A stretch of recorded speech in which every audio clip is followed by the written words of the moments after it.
के आज का जो टॉपिक है क्या है? थर्मोफिजिक्स का लेक्चर नंबर बताओ। हाँ, थर्मोफिजिक्स का 9 नंबर। आज मेनली ये जो है थ्योरेटिकल पार्ट है, तो आज हम रेडिएशन शुरू करने वाले हैं। रेडिएशन सही है, तो मेन तो आज रेडिएशन चलेगा। कुछ चीज़ें आप मुझे बता दें, जैसे मैं लिख दूं इसको। कहानी ऐसी है, हम पढ़ रहे हैं थर्मल का लेक्चर नंबर 9 और अभी तक हमने क्या कवर कर लिया? कैलोरीमेट्री ख़त्म है, कंडक्शन ख़त्म है, मतलब कैलोरीमेट्री ख़त्म हो गया, उसको हीट ट्रांसफ़र में आए। हीट ट्रांसफ़र के अंदर कंडक्शन ख़त्म है। कन्वेक्शन है, विशेष कहानी होती नहीं है, किसी दिन ऐसी बैठे बैठे 2-3 बात बोल दूंगा, ऐसे तुमको याद ही है। कन्वेक्शन के अंदर क्या होता है? जैसे कि किसी चीज़ को गर्म करना है या फिर मान लो कि एनर्जी का ट्रांसफ़र करना है, तो एक तो तरीका होता है कि तुमने उसको दिया, उसने उसको दिया, एंड सो ऑन, और चीज़ें लास्ट तक पहुँची है, तो कंडक्शन है। कन्वेक्शन ये है कि तुम खुद ही दौड़ दौड़ के ले आ रहे हो। मान लो उसको एनर्जी चाहिए, वो खुद ही आए, दौड़ के ले आए, एनर्जी ले भाग जाए, एनर्जी ले भाग जाए, इसको बोलते हैं कन्वेक्शन। जैसे बात आज सुनने की बात है बस। कन्वेक्शन का मतलब क्या है समझिए। कोई मोमबत्ती जलाया, या मोमबत्ती तो हाथ सेकने में मज़ा नहीं आएगा, आग जलाया, और आग जब जलती है तो आग जलते समय जब उसका फ्लेम होता है, तुमने देखा होगा, सपोज़ पूरे मोमबत्ती है और तुम जला रहे हो, इसका जो फ्लेम होगा तो फ्लेम के जस्ट ऊपर, छुआ है तुमने कभी? एकदम ऊपर ज़्यादा गर्म होता है। तुम देखना क्या होता है, जैसे मान लो तुमको मोमबत्ती जलाया और मोमबत्ती से किसी और चीज़ को जलाना चाहते हो। मान लो मोमबत्ती जला के अगरबत्ती जलाना चाहते हो। मेरे जैसा आदमी यही करता है, क्योंकि माचिस से मुझे दिक्कत है, तो मैं पहले गैस ऑन करता हूँ, वहाँ से मोमबत्ती ऑन करता हूँ, मैंने जलाता हूँ, मोमबत्ती रखता हूँ, और उस मोमबत्ती से जो अगला जो डिपार्टमेंट है वो जलेगा। अब जरा तुम सोचना, सपोज मेरे जैसा कोई प्राणी है, मोमबत्ती जलाया उसने, और जब मोमबत्ती से उसको अगरबत्ती या कोई चीज़ जलाना है, तुम उसके अंदर घुसेड़ देते हो उसको, ऐसे बिल्कुल। यार समझदारी कहती है कि हम उसके टिप पे रखें, उसको टिप पे रखें। क्यों? क्योंकि टिप पे कन्वेक्शन हो रहा होगा, तो टेम्परेचर भीतर, और तुम अंदर घुसेड़ दोगे उसके अंदर। सबसे ज़्यादा टेम्परेचर कहाँ होगा उसके? एकदम से टिप पे। तो आज के बाद जब तुम मंदिर में जाओ और दूसरे के दिया से अपना दिया जलाओ, होता है क्या? दिवाली वाली में होता है ना, एक दिया से दूसरा दिया जलाते हैं। तुम ऐसे घुसेड़ने का नहीं, थोड़ा उसके ऊपर रखने का, थोड़ा उसके ऊपर रखो, बहुत तरीके से, बहुत आसानी से जलेगा। ठीक है ना बात? क्योंकि वहाँ पे हो रहा होता है कन्वेक्शन। ठीक है, ये तो एक बात हो गई छोटी सी। मान लो कहीं आग जल रहा है और हाथ सेकना है, तो हाथ सेकना होता है, तो एक तो आग वहाँ पे तुम जला के और ऐसे करके यहाँ बैठे होते हो, बढ़िया, तुम्हारे पास गर्मी आती है, अच्छा लगता है। ये कौन सा है मोड? ये रेडिएशन है। लेकिन उसी आग के ठीक ऊपर ऐसे हाथ कर रखूँगा तो कन्वेक्शन है, वहाँ पे कन्वेक्शन है, और दूर से आ रहा है तो रेडिएशन है। अब आग छू के जला लूँगा अपने आप को तो कंडक्शन है भाई, वो कंडक्शन है। मैंने उसके अंदर लोहा रख दिया, लोहा गर्म हुआ, ऐसे जल गया, तो कंडक्शन है। तो ये एक बेसिक सी बातें हैं जो आप जानते हैं। तो कंडक्शन के बारे में हमने खूब सारा काम भी कर लिया था, R=L/K एंड सो ऑन। आज का टारगेट जो है ये है रेडिएशन, और ये रेडिएशन की आज पहली क्लास है, रेडिएशन की पहली क्लास है। ठीक है?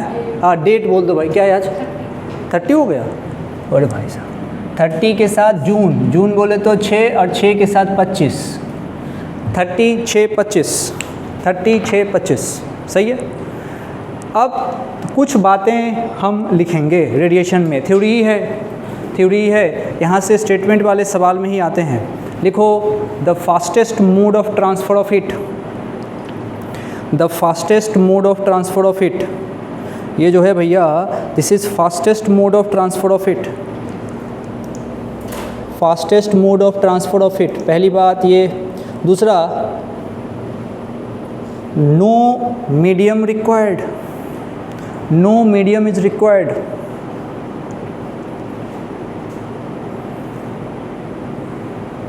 किसकी बात हो रही है? रेडिएशन की। नेक्स्ट लिखो, इट इज़ मोड ऑफ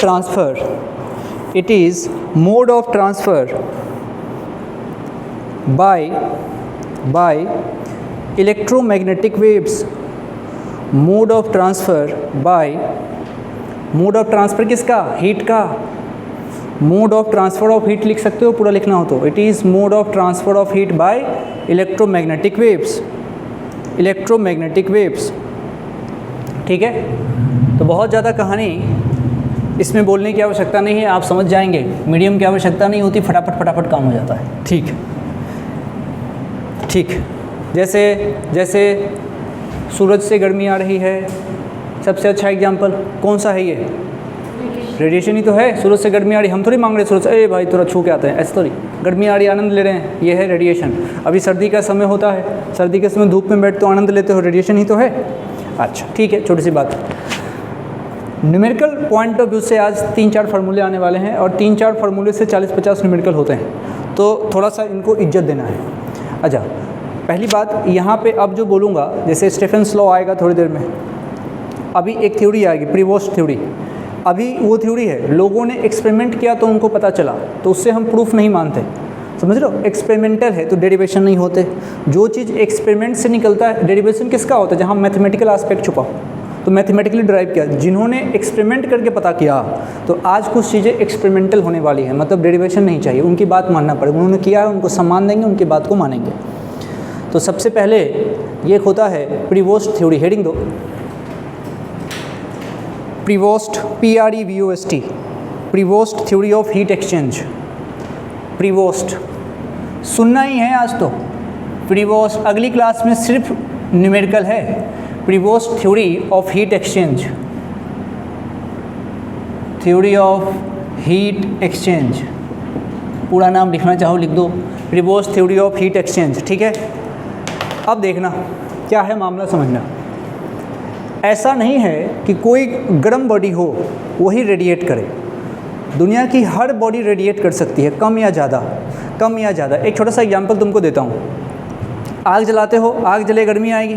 ठीक है, जैसे मान लो अभी गर्मी का मौसम है, एसी वेसी सब बंद हो गया, सब गड़बड़ है। गर्मी का मौसम है और तुमको कहा जाए कि कोटा में 5 घंटे तक लाइट नहीं आएगी और प्रचंड गर्मी चल रही है और क्लास आना है, और यहाँ पे मैं आग जला दूँ, बिल्कुल आग जला दूँ और उसमें आना है, तो तुम तो नाराज़ हो जाओगे, बोलोगे मैं पागल हूँ, आग जला रहा हूँ। लेकिन तुम सोच, अगर आग नहीं भी जलाऊंगा तब भी अगर सारे बच्चे आएंगे, एक ऑप्शन पूरे बच्चे आ गए, दूसरा ऑप्शन 2 बच्चे आ गए, या 3 बच्चे आ गए, या 10 बच्चे आ गए, और मान लो 500 बच्चे आ गए एक ही जगह पे, तो ज़्यादा गर्मी कब लगेगी? जब नंबर ऑफ बच्चा ज़्यादा होगा। सोचो ऐसा क्यों होता है?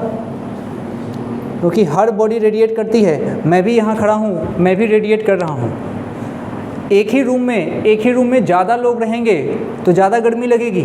इसी कारण मेट्रो का एसी कभी बंद नहीं होता। मेट्रो, दिल्ली मेट्रो कभी आप जाइए, अभी अब आप उसमें कुछ तो मेट्रो स्टेशन ऐसे हैं जहाँ पे चढ़ना और उतरना पड़ता ही नहीं है। बस तुम मन बना लो कि यहाँ उतरना है, बस ऐसे खड़े रहिए, बस लोग खुद ही आपको चढ़ाते हैं, खुद ही आपको उतारते हैं। गजब का वहाँ जमाना है ना। कुछ मेट्रो जैसे फेमस है, इधर से जाओ तो लक्ष्मी नगर, उधर से नोएडा का कुछ जो है, और राजीव चौक तो खैर आप जानते ही होंगे, है ना, वो तो तूफ़ानी है। मतलब आप वहाँ पे अगर आपको चढ़ना है तो टेंशन मतलब बस एक बार मेट्रो आ गई, तुम बस ऐसे खड़े रहो उसका लोग तुमको खुद ही चढ़ाएंगे। और मान लो कि राजीव चौक पे आ गया, तुम गेट के पास ऐसे खड़े हो, उतरना नहीं है तुमको, बस तुम वहाँ खड़े हो तुम खुद ही उतरोगे। और जब तक सोचेगा अरे गलती से उतर गए, तब तक खुद ही चढ़ सकते हो।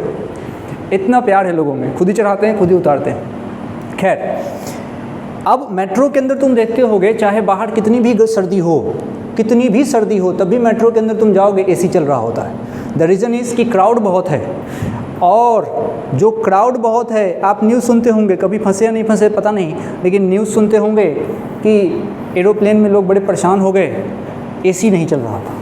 और आप यहाँ घर पे हैं, बहुत सर्दी का समय है, आपने न्यूज़ जनवरी में सुना कि एसी नहीं चल रहा था, लोग बहुत परेशान हो गए, है ना, एरोप्लेन में। कारण यह है क्राउड ज़्यादा है। अच्छा, अब सोच ज़्यादा परेशान कहाँ? पूरा एसी ख़राब है, पूरा हर तरह का, मान लो सब ख़राब है, बिजनेस क्लास से लेके इकोनॉमी सब ख़राब है। ज़्यादा परेशान कौन होगा? इकोनॉमी वाला।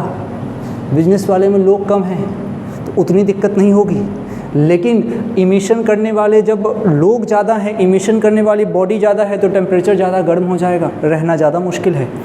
तो ये बात पहले लोगों को नहीं पता थी, तो प्रीवोस्ट ने कहा कि दुनिया की हर बॉडी रेडिएट करती है, कम या ज़्यादा करती ही करती है, बस उसका टेम्परेचर 0 केल्विन से ज़्यादा होना चाहिए। बात किसकी चल रही है? केल्विन की, डिग्री सेल्सियस में नहीं। यहाँ पे हीट वाले चैप्टर में जितनी बात चलेगी सब चलेगी एब्सोल्यूट टेम्परेचर पे। एब्सोल्यूट टेम्परेचर मतलब केल्विन की बात चलने वाली है। कुछ बातें हैं, लिख लेते हैं, लिख लो प्रीवोस्ट के बारे में। लिखो, दुनिया की हर बॉडी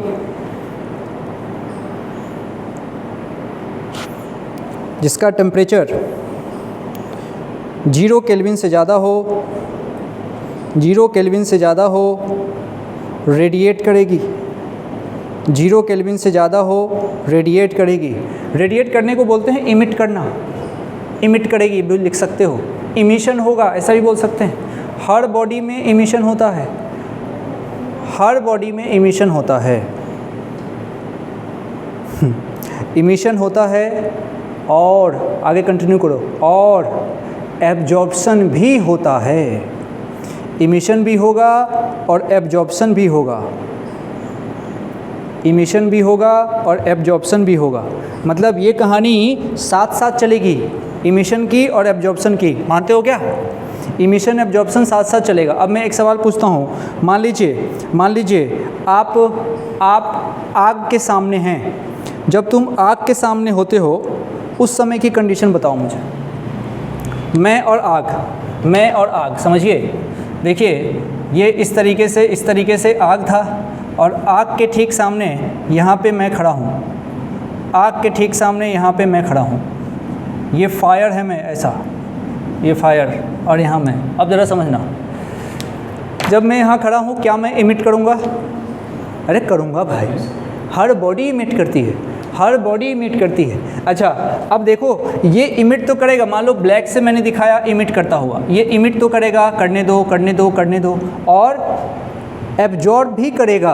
भाई इमिट भी और एब्जॉर्प्शन भी दोनों एक साथ होते हैं। सेंटेंस लिखा दूंगा, दिक्कत नहीं है, लेकिन बात समझो। इमिशन भी हो रहा, मैं इमिट भी कर रहा हूँ, एब्जॉर्ब भी कर रहा हूँ। मैं इमिट भी कर रहा है, एब्जॉर्ब भी कर रहा। समझो कैसे? इमिट कर रहा हूँ, मेरा जो टेम्परेचर उसके अकॉर्डिंग मैं इमिट कर रहा हूँ। मैं भी आग को कुछ न कुछ दे ही रहा हूँ, ठीक है। और एब्जॉर्ब भी कर रहा, मैं एब्जॉर्ब भी कर रहा हूँ, ऐसे ऐसे ऐसे ऐसे। मतलब इमिट भी कर रहा हूँ, एब्जॉर्ब भी कर रहा हूँ। इमिट करूँगा, इमिट करना मतलब अपने टेम्परेचर को छोड़ना। इमिट करने का मतलब होता है टेम्परेचर क्या होगा मेरा समय के साथ? कम होगा। मैं दे रहा हूँ ना अपना टेम्परेचर। अच्छा सोचो, मैं टेम्परेचर दे रहा हूँ, धीरे धीरे टेम्परेचर जाता रहेगा तो मुझे कैसा लगना चाहिए? ठंडा लगना चाहिए ना। परंतु आग है, आग से एब्जॉर्ब ज़्यादा कर रहा हूँ मैं, इसीलिए मुझे, मतलब यहाँ इमिशन होता है, कम होता है, और एब्जॉर्प्शन ज़्यादा होता है। एब्जॉर्ब क्या एब्जॉर्ब कर रहे हो? हीट एब्जॉर्ब करोगे तो गर्म हो जाओगे, हीट एब्जॉर्ब करोगे तो गर्म हो जाओगे। ऐसे एक बुद्धि वाली बात बताता हूँ, जरा सोच के तुम समझ रहे हो क्या होगा। ये इस आदमी को, मैं यहाँ पे खड़ा हूँ आग के सामने, मुझे गर्मी क्यों लगती है? क्या मैं सिर्फ गर्मी ले रहा हूँ? नहीं, मैं ले भी रहा हूँ और दे भी रहा हूँ, परंतु ले ज़्यादा रहा हूँ। क्यों? क्योंकि टेम्परेचर डिफरेंस मेरे और आग में ज़्यादा है। जिसका टेम्परेचर ज़्यादा है वो ज़्यादा छोड़ेगा। समझ रहे हो क्या? भाई छोड़ तो मैं भी रहा हूँ, और जो टेम्परेचर जितना ज़्यादा रिलीज़ करेगा वो उतना ठंडा हो जाएगा, है कि नहीं? लेकिन यहाँ पे आग है, आग, अच्छा आग के साथ भी वही कहानी है। ये भी इमिट करेगा, ये भी एब्जॉर्ब करेगा, थोड़ा बहुत एब्जॉर्ब करेगा ये। लेकिन भाई ये पहले ही से इतना गर्म है, इसको कोई सराउंडिंग तो दो जिससे ये एब्जॉर्ब कर सके। तो अच्छा तुमको समझ में आ रही है पूरी कहानी किसकी है? टेम्परेचर डिफरेंस की, है कि नहीं? मतलब दो बॉडी होंगे, एक का टेम्परेचर ज़्यादा होगा, एक का कम होगा। एब्जॉर्ब कौन करेगा? दोनों करेंगे, सोचो। और इमिट कौन करेगा? दोनों करेंगे। अब बात है ज़्यादा और कम किसका होगा, ये बात मैं मन में डालना चाहता हूँ। आग और मैं, एब्जॉर्ब कौन करेगा? दोनों करेंगे। इमिट कौन करेगा? दोनों करेंगे। पहली बात तो ये मन में सेट होनी चाहिए। ये बात किसने बोली? प्रीवोस्ट ने बताई कि हर बॉडी एब्जॉर्ब और इमिट करती है। और ऐसा नहीं कि आज एब्जॉर्ब कर लिया परसों इमिट करेंगे, नहीं, एक ही बार में होता है एब्जॉर्ब इमिट दोनों। हाँ, टेम्परेचर का डिफरेंस जब रहता है उसके अकॉर्डिंग डिसाइड होता है। जैसे सपोज दो बॉडी है, दोनों का टेम्परेचर एकदम सेम आ गया, अब कौन एब्जॉर्ब करेगा, कौन इमिट करेगा? दोनों का टेम्परेचर सेम है। अब ये इक्विलिब्रियम में अचीव आ गया, अब कुछ नहीं होगा। जो होना पहले क्या हुआ होगा? पहले एब्जॉर्ब इमिट होते होते एक समय आया, दोनों का टेम्परेचर बराबर, अब कुछ नहीं होगा। समझ रहे हो क्या? तो मन में क्या डालना है कि भाई ऐसा नहीं है कि बॉडी सिर्फ एब्जॉर्ब करती है या सिर्फ इमिट करती है, नहीं, एक ही समय में दोनों चीज़ एक साथ हो रहा होता है। समझ रहे हो क्या? ये छोटी सी बात है जो अपने को समझ में आना चाहिए। तो आग और पर्सन का एग्जाम्पल ले लो और लिख दो कि आग का टेम्परेचर ज़्यादा है, पर्सन का टेम्परेचर कम है, इसीलिए पर्सन एब्जॉर्ब ज़्यादा करेगा।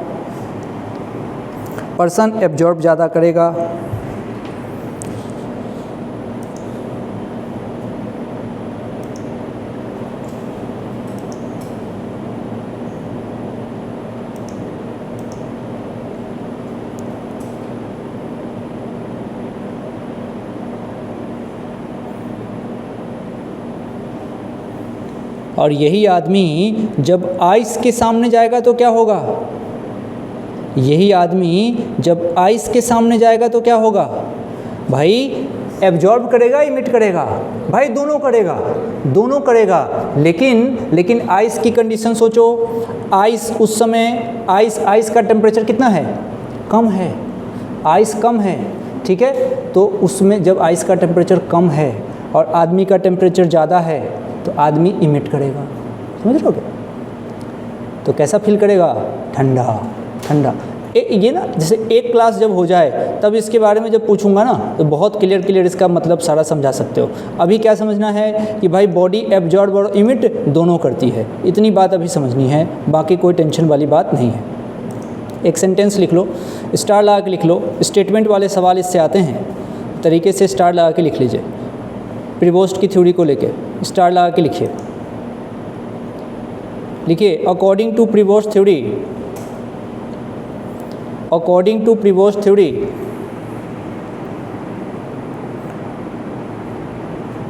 every body at a temperature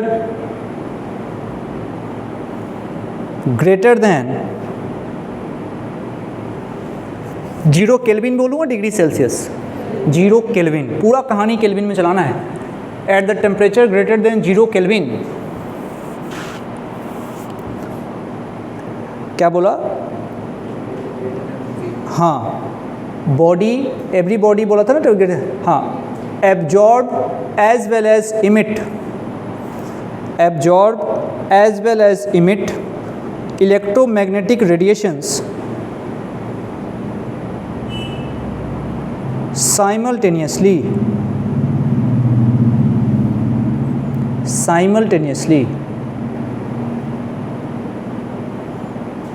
समझ रहे हो? अब एक लड़ाई आ जाती है कहाँ पे? थर्मल इक्विलिब्रियम पे। एक लड़ाई आएगी थर्मल इक्विलिब्रियम पे। लिखो एट थर्मल इक्विलिब्रियम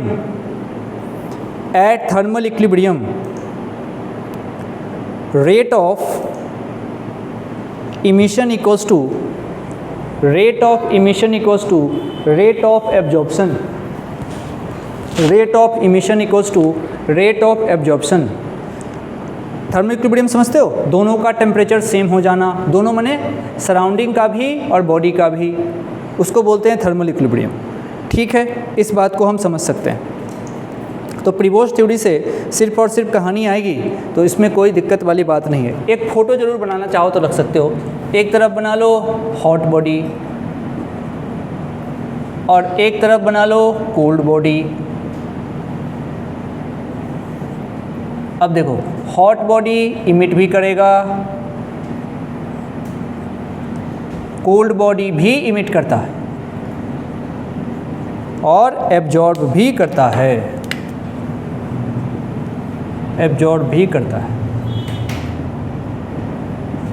दोनों चीज़ें होती हैं, इमिशन भी एब्जॉर्प्शन भी, सही है। चलिए,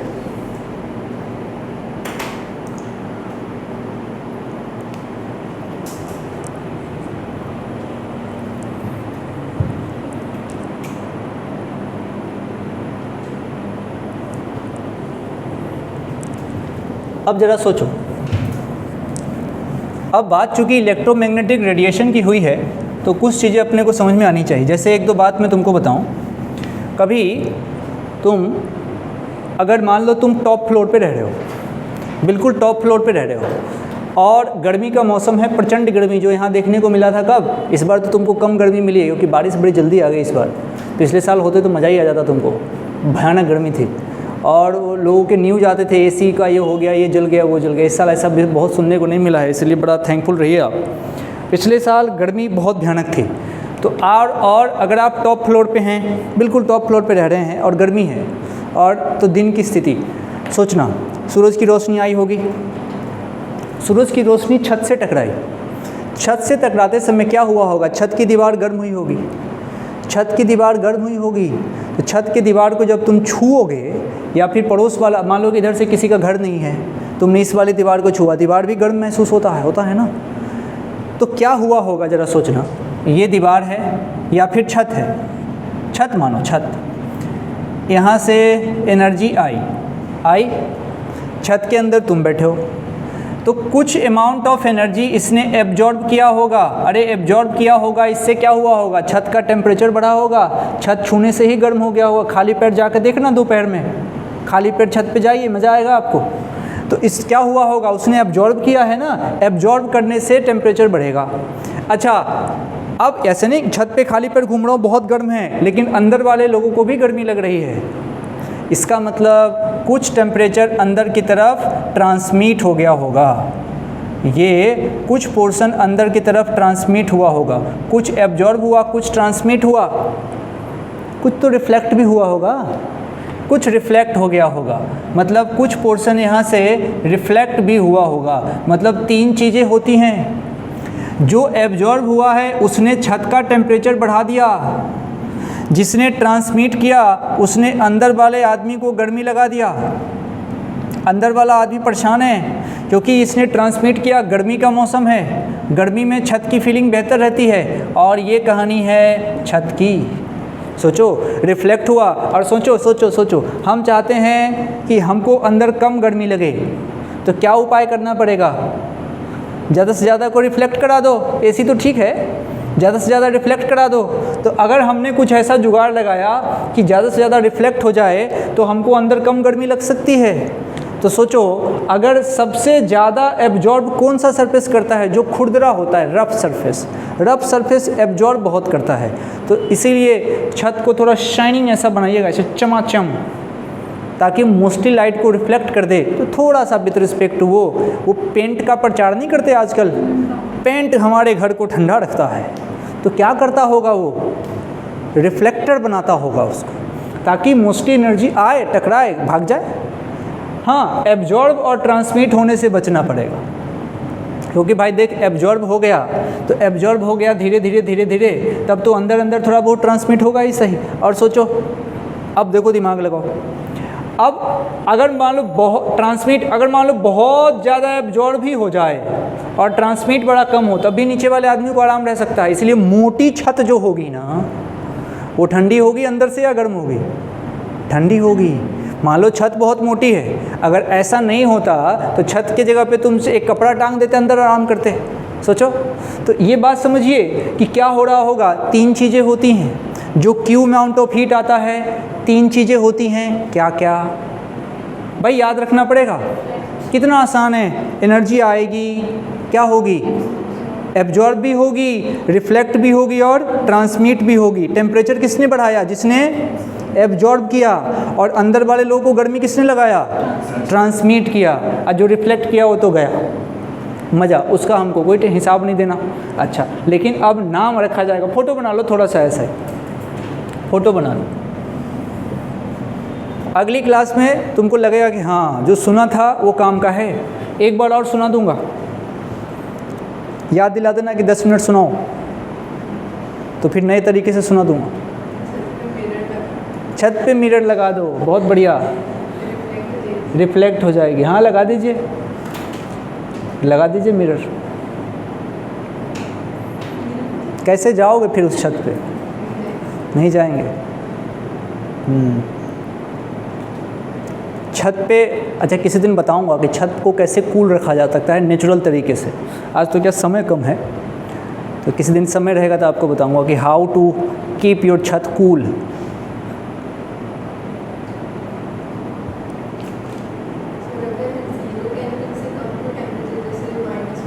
नहीं नहीं, उसमें हमारा 0 केल्विन के ऊपर की कहानी चल रही। ठीक है, अब थोड़ा सा एक कहानी है, पढ़ देता हूँ, टर्म है, ध्यान रखिएगा। एब्जॉर्ब्ड को ए से लिखूंगा, ठीक है। देखो क्या है, क्यू अमाउंट ऑफ हीट आया, उसमें से कुछ एब्जॉर्ब हुआ होगा, कुछ रिफ्लेक्ट हुआ होगा और कुछ ट्रांसमिट हुआ होगा। ए को लिया है मैंने एब्जॉर्ब, इसको रिफ्लेक्ट, इसको ट्रांसमिट। तुम चाहो तो पूरा लिख लेना, ऐसे आवश्यकता नहीं है, आप समझते हैं। Absorb, reflect, transmit, absorb, reflect, transmit. अब आ जाओ, सबको क्यू से डिवाइड करो, सबको क्यू से डिवाइड करो, सबको क्यू से डिवाइड करो, सबको क्यू से डिवाइड करो। ऐसा नहीं क्यू क्यू काट नहीं रहे हैं यहाँ से, ऐसा नहीं क्यू क्यू काट देना, ए बचा, अरे काट नहीं रहे, मैं एक बात बता रहा हूँ। ये सबको डिवाइड करोगे तो क्या मिलेगा अपने को, 1 मिलेगा ना। अब देखो क्या लिखा हुआ है, क्यू ए का मतलब क्या है, एब्जॉर्ब्ड एनर्जी, और कैपिटल क्यू ये वाला ये क्या है, इंसिडेंट एनर्जी जो आई थी, जो एनर्जी आई थी ये वो है इंसिडेंट एनर्जी। पड़ोस में एक फ़ोटो बना देता हूँ, देखिए, this is the incident energy, let the energy come. कितनी आई है, क्यू। इस क्यू में से कुछ तो अंदर ही रह गया, जिसका नाम है, क्या नाम है, एब्जॉर्ब। कुछ तो गायब हो गया, रिफ्लेक्ट, कुछ तुमको मिल गया अंदर की तरफ, ट्रांसमिट। सबका सम क्या होता है, यूनिटी। अब इसको पढ़ के बताता हूँ, देखना, अभी लिखना पड़ेगा आपको थोड़ा। क्यू ए अपॉन क्यू, इसको क्या पढ़ोगे, amount of energy absorbed upon amount of energy incident, ठीक है। इसको amount of energy reflect upon amount of energy incident, amount of energy transmitted upon amount of energy incident. फटाफट लिखो तो,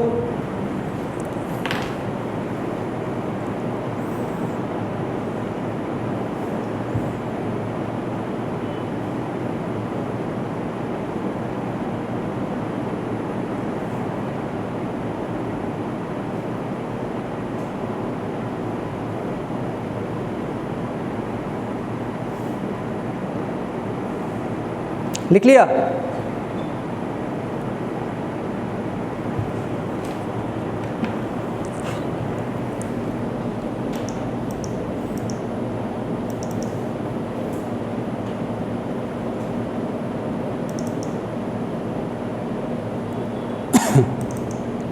लिख लिया। अब देखिए, अब यहाँ हो क्या रहा है, इस बात को समझाता हूँ। जैसे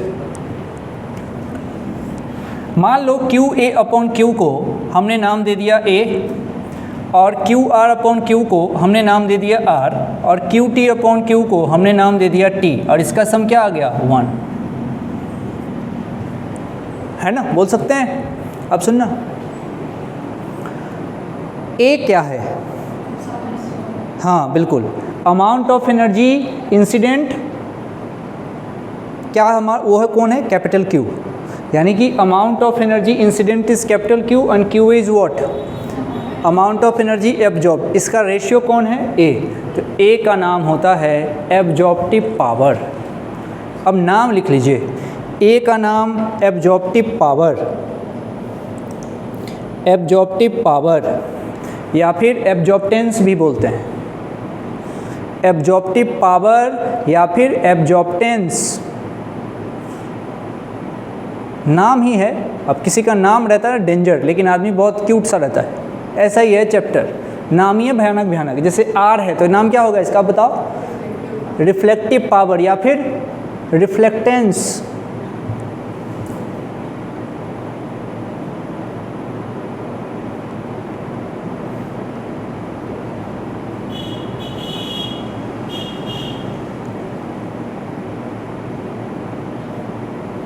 और बताओ टी का नाम क्या हो जाएगा, बिल्कुल ट्रांसमिटिव पावर या फिर ट्रांसमिटेंस। एक बार लिख लेते हैं, बाकी टेंशन है नहीं इसमें विशेष।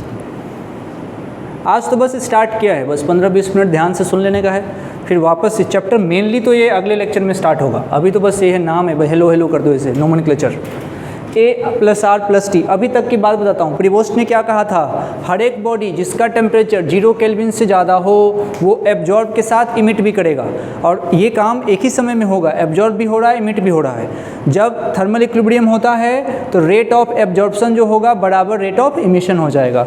अगली बात उसने कही थी कि अब वो एक बात उसकी हो गई, अब तो हमने बेसिक लाइफ में इसको इम्प्लीमेंट किया। हमने सोचा कि क्यू अमाउंट ऑफ हीट किसी सरफेस पे आ रहा होगा, कुछ इसमें से एब्जॉर्ब हुआ है, कुछ रिफ्लेक्ट हुआ है, कुछ ट्रांसमिट हुआ है। जो ट्रांसमिट होके आएगा छत से वो मुझे गर्मी देगा, समझो। जो रिफ्लेक्ट हो गया वो तो गया, और जो एब्जॉर्ब हो गया है उसने उसका टेम्परेचर बढ़ाया। अब जरा सोच के देखो अगली बात, इसी को सबको क्यू से डिवाइड कर दिया तो ये टर्म जो आया हमारे पास, amount of energy absorbed upon amount of energy incident, इसका नाम हमने ए दे दिया। ए का नाम एब्जॉर्प्टेंस या फिर absorptive power, reflectance reflective power, transmittance या फिर ट्रांसमिटिव पावर, तीनों का सम 1। इसका मतलब तुम देखो हमेशा एनर्जी कंजर्व है, हमेशा एनर्जी कंजर्व है। अब एक और बात समझो, एक टर्म तुमने सुना होगा ब्लैक बॉडी। ब्लैक बॉडी बड़ा तेज है, जो देखो सब एब्जॉर्ब करेगा, बढ़िया। तो ब्लैक बॉडी के लिए लिखो, for a black body 100% absorption will take place. For a black body 100% absorption will take place. अब ब्लैक बॉडी ने 100% एब्जॉर्ब कर लिया, ब्लैक बॉडी 100% एब्जॉर्ब। ये हाइपोथेटिकल बातें चलती है, ऐसा हो नहीं सकता, लेकिन पढ़ने के लिए हम पढ़ते हैं ऐसा। तो 100% अगर उसने एब्जॉर्ब कर लिया तो 100% उसने अगर एब्जॉर्ब किया है, इसका मतलब उसका ए ही 1 हो गया। वो ना आर देगा ना टी देगा, ना रिफ्लेक्ट करेगा ना ट्रांसमिट करेगा, जो दोगे एब्जॉर्ब करेगा। बहुत अच्छा है, देते जाओ लेते जाएगा, देते जाओ लेते जाएगा। ठीक है, तो ये है ब्लैक बॉडी की कहानी। तो ये थोड़ा सा थ्योरेटिकल सेक्शन है जिस पे आप ध्यान देंगे तो बात यहाँ से बन जाएगी। अब एक लॉ आया था बहुत पहले जब तुम छोटे रहे होगे, 1879 में जब आप छोटे थे तो एक लॉ आया था। उस समय आए थे एक साइंटिस्ट, नाम था उनका स्टीफन। हे स्टीफन, हेडिंग दीजिए बड़ी इज्जत के साथ, स्टीफन्स लॉ। बड़े इज्जत के साथ स्टीफन्स लॉ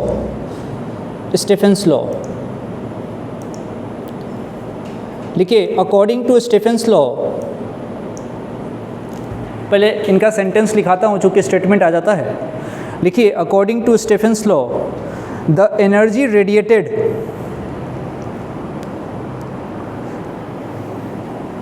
रेडिएटेड को कुछ लोग इमिटेड भी बोलते हैं। एनर्जी रेडिएटेड तो तुम लिख लेना ब्रैकेट में, रेडिएटेड के बाद ब्रैकेट में लिखो इमिटेड। एनर्जी रेडिएटेड ब्रैकेट में लिख लो emitted per unit area,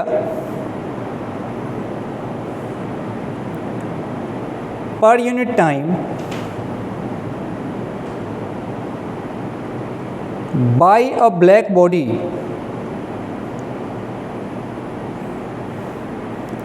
is directly proportional to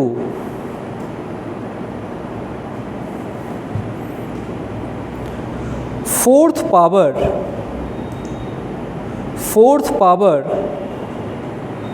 of absolute temperature, fourth power of absolute temperature। ठीक है, ये भाई अब उसने कहा है, इसका डेरिवेशन नहीं है। मैंने क्या कहा, ये उसने एक्सपेरिमेंट किया है। किसने? स्टीफन भाई नहीं, दादाजी नहीं, पर दादाजी। रात को मैं ब्लैक एंड वाइट टाइम के फिल्मों के गाने ऐसी एक सजेशन में आ गया तो मैं सुन रहा था, कितने बढ़िया बढ़िया गाना होते थे, क्या फनी गाने होते थे, एकदम ब्लैक एंड वाइट में, चीज़ें एकदम ब्लैक एंड वाइट देखते। कभी सुना है तुमने? ओ राजा जी ऐसा करके, ओ बेटा जी ऐसा और क्या बढ़िया गाना, और क्या मस्ती में लोग डांस करते रहते हैं। कुछ चीज़ें तो थोड़ी उठपटांग है, समझ नहीं आएगी, लेकिन कुछ गाने बड़े अच्छे लगेंगे तुमको। एक गाना उसमें था कि भाई शादी करने से अच्छा है कुआं में डूब के मर जाओ और ये बात महापुरुष लोगों ने 1956 में कह दी और अभी 2025 में लोगों को बात समझ में नहीं आ रही। उन्होंने वो कहा, बढ़िया गा के कहा, समझाया आपको कि भाई शादी करने से अच्छा है इसी कुएं में डूब के मर जाओ। इतना ही सुनाऊँ, अभी आज सुनूंगा पूरा।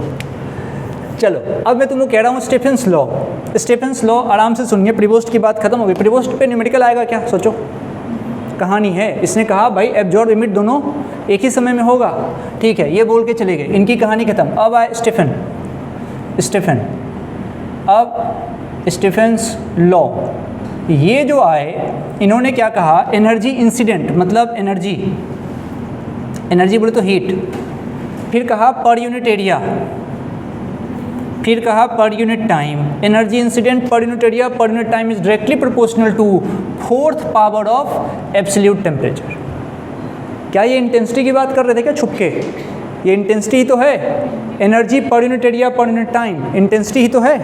तो इन्होंने एक तरीके से इंटेंसिटी की बात की, लेकिन खुल के कहा कि एनर्जी इंसिडेंट पर यूनिट एरिया पर unit time is directly proportional to 4th power of absolute temperature. ये आपको पता होना चाहिए। किसके लिए बात करी ना? ब्लैक बॉडी के लिए। सुनना, ये बात किसके लिए हो रही है? ब्लैक बॉडी के लिए, मतलब सिर्फ बॉडी है, सराउंडिंग की बात है क्या? एकदम कान खोल के सुनना, अब यहाँ फंस जाओगे। क्या सराउंडिंग है? नहीं है, सिर्फ किसकी बात है? Black body. लिखो स्टीफेंस ने, ऐसा लिखो, ऐसा लिखो, स्टीफेंस ने, अब उन्होंने तो अंग्रेजी में किया था, हम हिंदी में लिख लेते हैं।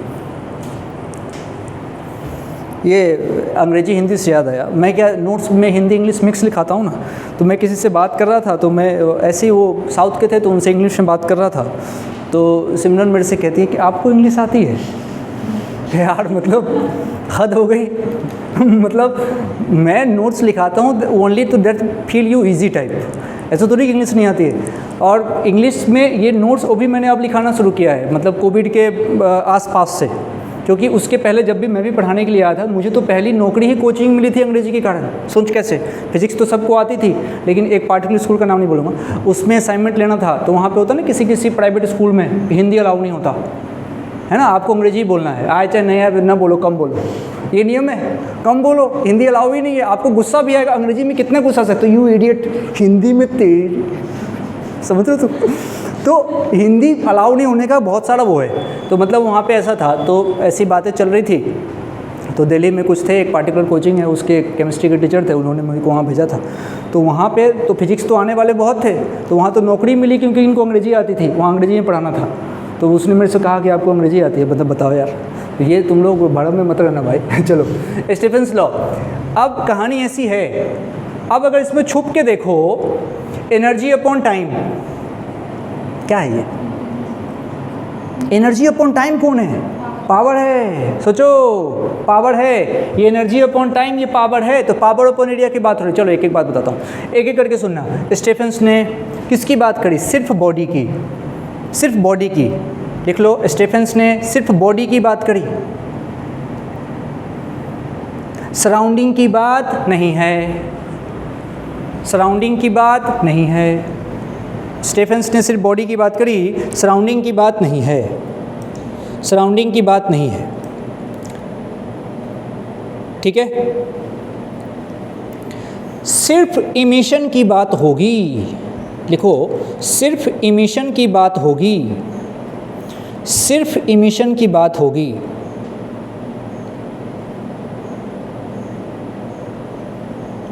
एक सेंटेंस नोट लगा के लिखोगे क्या? लिखोगे क्या? लिखो, स्टीफन की बात को एक दोहा टाइप बना देता हूँ। स्टीफन की बात को बोल्ट्जमैन ने करेक्ट किया। करेक्ट करने का मतलब क्या होता है? तुम मेरे पास नोट्स दिखाने आए, मैंने थोड़ा सा उसको करेक्ट किया। तो करेक्ट करने का मतलब क्या होता है? चीर फाड़ के गलत ऐसा कहते हैं ना कि थोड़ा सा, है ना, थोड़ा सा करेक्ट किया उन्होंने। स्टीफन की बात को बोल्ट्जमैन ने करेक्ट किया। करेक्ट को तुम ऐसे भी कह सकते हो, और बेहतर किया। उन्होंने सराउंडिंग की बात की, उन्होंने सराउंडिंग की बात की। तो क्या स्टीफन ने सराउंडिंग की बात की? नहीं, स्टीफन ने सिर्फ और सिर्फ बॉडी की बात की। अब जरा देखना, अभी फॉर्मूला आएगा। जिस क्वेश्चन में सिर्फ और सिर्फ बॉडी की बात हो तो डायरेक्ट स्टीफन लॉ सोचूंगा, लेकिन सराउंडिंग की बात हो तो आफ्टर करेक्शन जो बोल्ट्जमैन ने दिया था उसको सोचूंगा। बोलो, इसीलिए लिखवा रहा हूँ कि भाई जब जब स्टीफन रहेगा तो किसको सोचेंगे? सिर्फ बॉडी को। अब देख लेना, क्वेश्चन में बॉडी की ही बात हो रही है, इसका मतलब किसको इंपॉर्टेंस देना है? स्टीफन को। आज सराउंडिंग की भी बात हो तब करेक्शन पे जाना है, तब बोल्ट्जमैन को करेक्शन लेके उसमें आना है। अच्छा, अब मज़े की बात यह है कि बोल्ट्जमैन ने, अब तुम सोचो, तुम नोट्स लेके आए, अब मैंने उसमें ऐसे ऐसे बस तुम्हारा कुछ स्पेलिंग देख लिया, थोड़ा सा साइन वाइन वेक्टर का सिंबल लगा दिया, इतना ही कर दिया, तो नोट्स मेरा हो जाएगा क्या भाई? तुम्हारी कॉपी है, तुम्हारी रहेगी। तो ओवरऑल लॉ किसका कहलाया? स्टीफन का। बोल्ट्जमैन का तुम लोगों ने हो सकता है किताब में लिखते भी नहीं हो, तुम्हारी किताब में वो सब लिखते हैं, ठीक है, मतलब बड़े किताब में तो लिखते हैं। अब मतलब कि ओवरऑल स्टीफेंस लॉ, तो अपने मन में दो विचार आना चाहिए भाई, बॉडी बता रहे हो या सराउंडिंग भी बता रहे हो, सराउंडिंग भी बता दिया तब भी स्टीफेंस लॉ ही कहा जाता है उसको, परंतु दिमाग लगा के दो रिलेशन आएंगे। सोचो, एक का एक फार्मूला आएगा जिसमें सिर्फ बॉडी होगी, एक फार्मूला आएगा जिसमें बॉडी भी होगी सराउंडिंग भी होगी, और उसी के तर्ज पे आगे जाने के बाद से फिर बहुत सारे जो rate of fall of temperature और बहुत सारी चीज़ें यहाँ पे आनी है। खैर अभी चलो एक एक बात पे, यहाँ पे लिख लो, कुछ टर्म लिख लो, energy upon area upon time. इसमें से एनर्जी अपॉन एरिया को तुम पावर लिख दो, एनर्जी अपॉन एरिया को तुम पावर लिख दो, हाँ सॉरी एनर्जी अपॉन टाइम को पावर लिख दो, माफ़ी चाहता हूँ, एनर्जी अपॉन टाइम को तुम पावर लिख सकते हो। ये कौन सी एनर्जी है? रेडिएटेड, ये एनर्जी रेडिएटेड है, तो पावर कौन सा बनेगा भैया? ये एनर्जी रेडिएटेड है, रेडिएटेड हटाओ, तो power radiated upon area proportional T का power 4। Power radiated, radiated emitted एक ही होता है, टर्म है न्यूमेरिकल आते हैं, ठीक है, पावर रेडिएटेड। अब सुनना, प्रोपोर्शनलिटी हटाऊंगा, एक कांस्टेंट लगाऊंगा, तो यही यहाँ से रिलेशन निकल के आएगा। तो लोग क्या करते हैं, अब मान लो पावर रेडिएटेड है, तो पावर रेडिएटेड पूरा लिख देता हूँ इक्वल्स टू एक कांस्टेंट जिसको स्टीफेंस कांस्टेंट बोलते हो, सिग्मा, और सिग्मा और T का power 4। Power radiated upon area भी है, power radiated upon area equals to sigma T का पावर 4। अब देखना इस पे सवाल है, यहाँ से सिर्फ पावर रेडिएटेड पूछा जाता है, तो बताओ सोचो, पावर रेडिएटेड को PR लिख दूँ क्या? चलो PRA लिख देता हूँ, पावर रेडिएटेड, चलो ऐसे लिख देता हूँ, equals to sigma A T का पावर 4। बोलो सही है? पावर रेडिएटेड का फॉर्मूला आ गया सिग्मा A T का पावर 4, सिग्मा A T का पावर 4। इस पर कितने सवाल है मैं तुमको बता दूँ, बहुत लगातार सवाल है। ये आज का हमारा पहला फार्मूला, इसमें आज तीन फार्मूले पे देखेंगे। This is the very first formula, power radiated sigma A T का पावर 4। हर टर्म का नाम है जो आपको पता होना चाहिए, एक एक टर्म का नाम लिख लो। पहले तो लिख लो sigma Stefan's constant, sigma Stefan constant, A surface area, T absolute temperature. अब ब्रैकेट में लिखेंगे, हमेशा केल्विन में रखना है, absolute temperature always use in kelvin, always बिल्कुल, कुछ भी हो जाए आखिरी सांस तक इसको केल्विन में ही रखना है। ऐसे फिक्स कर लो। डिग्री सेल्सियस वाली बात तभी करना कभी भी जीवन में, पूरे फिजिक्स में कह रहा हूँ, जब वो चेंज पूछे। टेम्परेचर मतलब हम तो एसआई में चलते हैं ना भाई, हम केल्विन में रखेंगे, क्या प्रॉब्लम है? केल्विन में रखने से चीज़ें गलत नहीं होती। अच्छा, और P इसको, ये कौन है? Radiated power. रेडिएटेड किसकी बात हो रही है? सराउंडिंग की।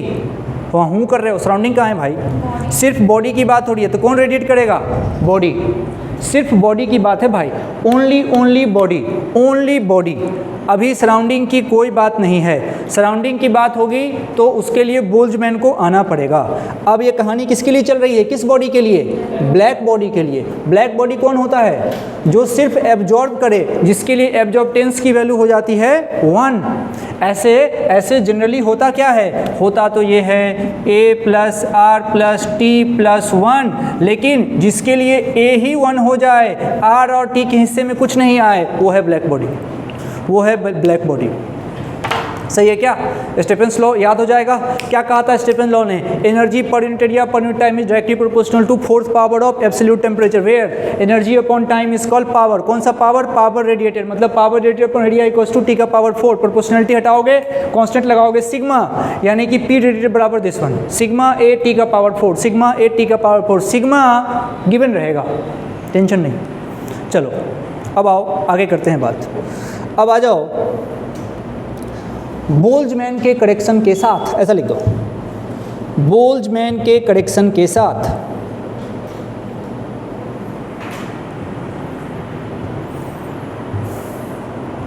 बोल्ट्जमैन के करेक्शन के साथ। अब सोचो बोल्ट्जमैन आएगा तो सराउंडिंग की बात करेगा, तो अब बॉडी भी है सराउंडिंग भी है, मतलब अब बात होगी नेट पावर की। ये पूरा प्रिसाइजली लिखो, लिखो बॉडी भी है सराउंडिंग भी है, मतलब बात नेट पावर की होगी, मतलब बात नेट पावर की होगी,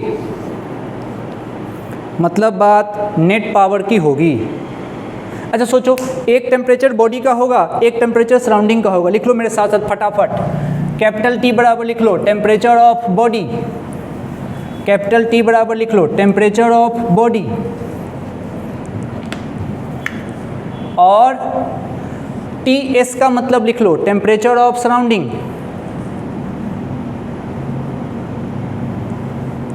टी एस का मतलब लिख लो टेम्परेचर ऑफ सराउंडिंग। अगला लिखो let T is greater than T S, T is greater than T S, T is greater than T S. T ज़्यादा है, टी किसका टेम्परेचर है, बॉडी का, बॉडी का टेम्परेचर ज़्यादा है, तो बॉडी एब्जॉर्ब करेगी इमिट करेगी, हाँ दोनों, दोनों बॉडी एब्जॉर्ब भी करेगी इमिट भी करेगी, ठीक है कोई दिक्कत नहीं है। ये खोपड़ी में आनी चाहिए कि ऐसा नहीं एक का लॉ आया दूसरे का भूल गए, एक्सेप्शन है ना, रदरफोर्ड ख़त्म हो गए बोर्स की एंट्री हो गई, ऐसा नहीं है, बात समझिए, एब्जॉर्ब भी करेगा इमिट भी करेगा दोनों। अच्छा अब देखना टी हमारा ज़्यादा है, अब इसका फ़ायदा बताता हूँ। अब यहाँ बॉडी भी है और सराउंडिंग भी है, बॉडी भी है और सराउंडिंग भी है, ये पकड़ लो, ये टी एक बार किसका, बॉडी का और एक बार सराउंडिंग का। नेट पावर में क्या कुछ घटेगा क्या, किस में से किसका घटाओगे, जिसका ज़्यादा होगा उसमें से घटाएंगे।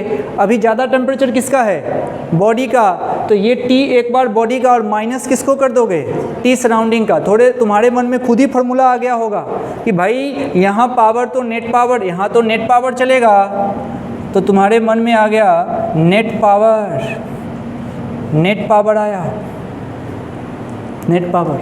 अब बताओ नेट पावर क्या हो जाएगा, यहीं से देख के बोलो, सिग्मा ए टी का power 4 minus sigma A T S का पावर 4, यही तो है नेट पावर, यही है नेट पावर। अच्छा इसको हटाते हैं, इसको हटाते हैं, यहाँ चलते हैं। कुछ कॉमन आ रहा है क्या, आ रहा है, सिग्मा और ए कॉमन आ रहा है, सिग्मा और ए कॉमन आ रहा है। जैसे ही सिग्मा और ए कॉमन आ रहा है तो उसके बाद से आप इसको आराम से सोचो, सिग्मा ए कॉमन आ रहा है, टी का पावर 4 माइनस टी एस का पावर 4, ये क्या है, ये पी नेट है क्या, ये पी नेट है क्या। इस पे न्यूमेरिकल आएगा, आएगा तो घबराने की ज़रूरत नहीं है। अब लेकिन न्यूमेरिकल थोड़ा दूसरे स्टाइल से आएगा, रुक जाओ समझो। पावर को अपन क्या बोल सकते हैं, हाँ मतलब पावर को मैं, अब देखो ध्यान से, ये क्या लिखा मैंने, थीटा या क्यू, क्यू लिखा है भाई, तुम भी ऐसे लिखना, अभी थीटा भी आएगा। ये है D Q upon D T बराबर सिग्मा ए टी का पावर 4 माइनस टी एस का पावर 4, ये है D Q by D T. ये क्या है, ये है पी नेट। अब नेट बोलना है क्योंकि अब स्टेफेंस लॉ तो पहले था, इसको बोल्ट्जमैन ने करेक्शन के साथ इम्प्लीमेंट किया और कहानी ऐसी बनी। अब दो तरह से बॉडी नहीं आ रही, अब बॉडी भी है सराउंडिंग भी है, बोलो हाँ, तो ये क्या है, ये D Q by D T है और बहुत पीक टाइम आने वाला है इसका आराम से। तो ये फार्मूला आ सकता है काम, आप इसको फार्मूला नंबर 2 बोल सकते हैं। पूरा नाम इसका क्या होगा, अच्छा ये D Q by D T absorb है इमिट है, इमिट है, सोचो सोचो, क्यू रेडिएटेड था ना, क्यू रेडिएटेड था, तो इसको लिख लो rate of loss of heat, rate of loss of heat. अरे बॉडी का टेम्परेचर ज़्यादा है, ओवरऑल बॉडी लॉस ही तो करेगी ना। जिसका ज़्यादा होता वो लॉस ही तो करता। हाँ, हो दोनों रहा है, लेकिन ओवरऑल क्या होगा? लॉस। इसको रेट क्यों? क्योंकि टाइम से डिवाइड किया हुआ भाई। Rate of loss of heat, Q heat है, बोलो। बिल्कुल कनेक्ट करो कि हाँ ऐसी चीज़ें चलेगी। अब देखो मज़े से एक चीज़ यहाँ से निकाल के लेके आऊँगा। भाई ये क्यों लिखा है मैंने? अब तुम सोचो कि बार बार क्यों बता रहे हो, मेरे को ABCD आता है, मैं भी जानता हूँ आप जीनियस हैं, ABCD में तो विद्वान हैं आप। लेकिन आप अभी चितपट हो जाओगे, अभी थोड़ी देर के बाद थीटा आने वाला है, फिर तुम कॉपी में दोनों एक जैसा लिख लोगे, बाद में पता नहीं क्या याद कर लोगे, एक नया फार्मूला बना लोगे। ये अब लिखो topic 2, rate of fall of temperature. Rate of fall of temperature, bracket में लिखो, इसी को बोलते हैं प्यार से उर्फ rate of cooling. Rate of fall of temperature उर्फ rate of cooling. Rate of fall of temperature उर्फ रेट ऑफ कूलिंग। अब आ जाओ, हमने क्या सीखा हुआ है जीवन में? जब जब क्यू देखूंगा, कैलोरीमेट्री पढ़ के आया हूँ, क्या लिखूंगा उसको? कैलोरीमेट्री में क्यू को क्या लिखते थे? ms delta T, ms delta T. अब देखो यहाँ पे बोलेंगे ms d थीटा, क्योंकि क्वेश्चन में लिखा रहता है, तो अपन क्यों ना उसी की प्रैक्टिस कर लें। तो ms d थीटा लिखा है मैंने, ठीक है? अच्छा, मतलब q के जगह पे मैं ms d थीटा लिख सकता हूँ, लिख दो। तो अब dq के जगह पे ये मैं क्या लिखूँगा, जरा देखना। dq के जगह पे d तो ठीक था, इसके जगह पे ms, अब देख d theta, ms d theta upon नीचे कौन है? dt बराबर ये आया सिग्मा a।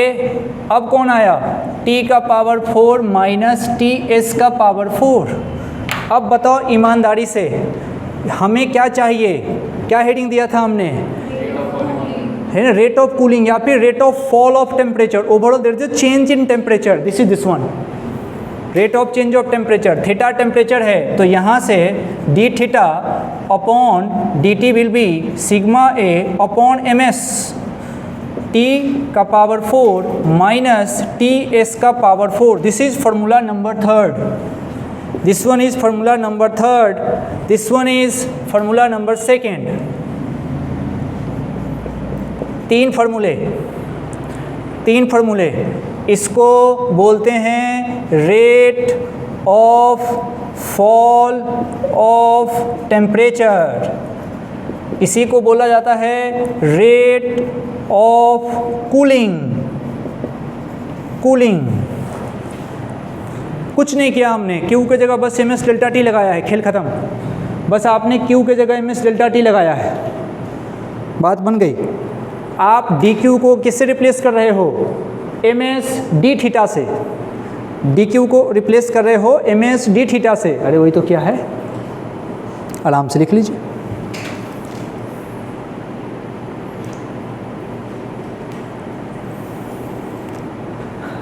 पुरानी बातें भूलनी नहीं है। एस क्या है? स्पेसिफिक हीट, एम उसका मास होगा, तो एस स्पेसिफिक हीट है बॉडी का और एम उसका मास होगा। बताओ पावर रेडिएटेड का फॉर्मूला क्या आया था? सिग्मा ए टी का पावर 4। पावर रेडिएटेड का फॉर्मूला सिग्मा ए टी का पावर 4। पावर रेडिएटेड ये था फॉर्मूला नंबर 1। देखो ये शॉर्ट नोट से बन के तैयार है, शॉर्ट नोट्स बन के तैयार है। Power radiated sigma A T का पावर 4, पहला फॉर्मूला ये। लिखो कंक्लूजन में सबसे पहले शॉर्ट नोट्स में जाएगा, पहला लिखो पावर रेडिएटेड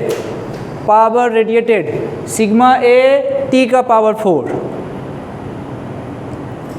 दूसरा लिखो D Q by D T बराबर लिखो P net, D Q by D T बराबर पी नेट इक्वल्स टू ये सिग्मा ए टी का पावर 4 माइनस टी एस का पावर 4, ये वाला सही है। अब लिखो तीसरा D theta upon D T बराबर rate of fall of temperature बराबर रेट ऑफ कूलिंग बराबर वही sigma A upon M S T raise to the power 4 minus T S का पावर 4।